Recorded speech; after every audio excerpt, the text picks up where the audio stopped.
प्राचीन काल में महाभारत के युद्ध के समय की एक अत्यंत मार्मिक कथा है जो खाटू श्याम जी के नाम से जुड़ी हुई है।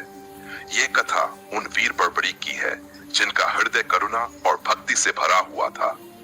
बर्बरीक महाबली भीम के पौत्र और घटोत्कच के पुत्र थे। उन्होंने कठिन तपस्या से 3 शक्तिशाली बाण और एक धनुष प्राप्त किया जिससे वे अकेले ही पूरी सेना का संहार कर सकते थे।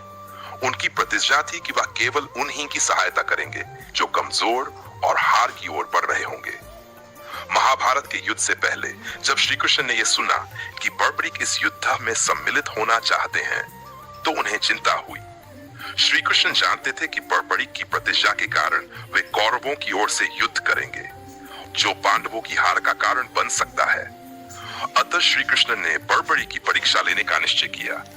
श्री कृष्ण वृद्ध ब्राह्मण के वेश में बर्बरीक के पास गए और उनसे पूछा कि वे किस पक्ष से युद्ध करेंगे। बर्बरीक ने अपनी प्रतिज्ञा के अनुसार कहा कि वे उस पक्ष की सहायता करेंगे जो कमजोर होगा। यह सुनकर श्री कृष्ण को युद्ध में पांडवों की विजय सुनिश्चित करने के लिए एक कठिन निर्णय लेना पड़ा। उन्होंने बर्बरीक से उनके बाणों की शक्ति का प्रमाण मांगा और जब बर्बरीक ने इसे साबित किया तब श्री कृष्ण ने उनसे एक आखिरी भेंट मांगी। बर्बरीक ने सहर्ष अपनी बलिदान देने इच्छा प्रकट की। श्री कृष्ण ने उनसे उनका शीश मांगा ताकि युद्ध के परिणाम को प्रभावित होने से रोका जा सके। बर्बरीक ने अपने आराध्य श्रीकृष्ण की आज्ञा का पालन किया और अपने शीश का बलिदान दे दिया। उनके इस अद्वितीय त्याग और भक्ति से श्री कृष्ण अत्यधिक प्रभावित हुए और उन्हें वरदान दिया कि युग में वे श्याम के नाम से पूजे जाएंगे और उनकी भक्ति से भक्तों के सभी दुख दूर होंगे। तब से बर्बरीक खाम जी के रूप पूजे जाते हैं। खाटू श्याम जी का यह बलिदान एक करुणा भरी गाथा है जो हमें न केवल उनके बलिदान की याद दिलाता है बल्कि ये भी सिखाता है कि सच्ची भक्ति और त्याग का कोई अंत नहीं होता।